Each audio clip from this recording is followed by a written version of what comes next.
لا حول ولا قوة إلا بالله توكلت على الله حسبنا الله ونعم الوكيل.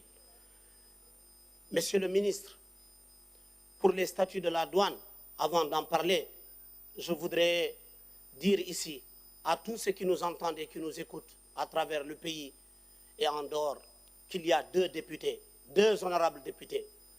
Honorable député Mariam Cheikh, honorable député Khamou Achour, qui ont été prises et mises en prison sans aucun respect de la procédure légale. Et le bureau de l'Assemblée est interpellé et n'a jamais réagi depuis quelques semaines déjà que ces députés sont arbitrairement arrêtés. Ma solidarité à ces députés-là et aux députés qui pensent que cela n'arrive qu'aux autres. N'oubliez pas que la roue, elle tourne. Ce qui arrive aujourd'hui, le musulman contre Mariam, peut aussi arriver à un autre député. Et votre solidarité n'est pas obligatoire, mais elle est tout à fait normale et humaine. Et elle doit se montrer. Ceci étant dit, l'État mauritanien, aujourd'hui, a volé, je dis bien, volé l'argent des citoyens mauritaniens à Woulienge à travers la CAPEC. 37 millions d'Ouguiya ont été détournés à la CAPEC de Woulienge.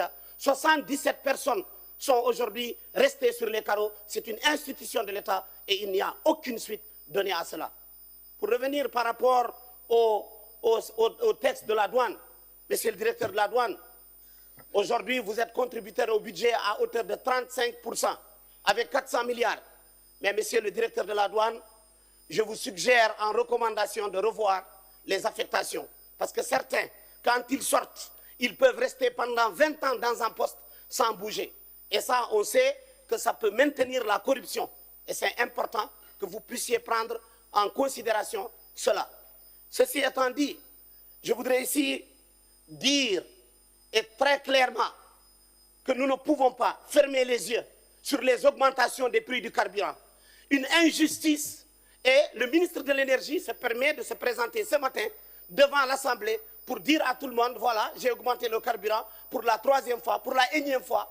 Et cela montre clairement que nous avons un gouvernement qui n'a aucune capacité de se mettre à la place des citoyens qui n'ont pas les moyens.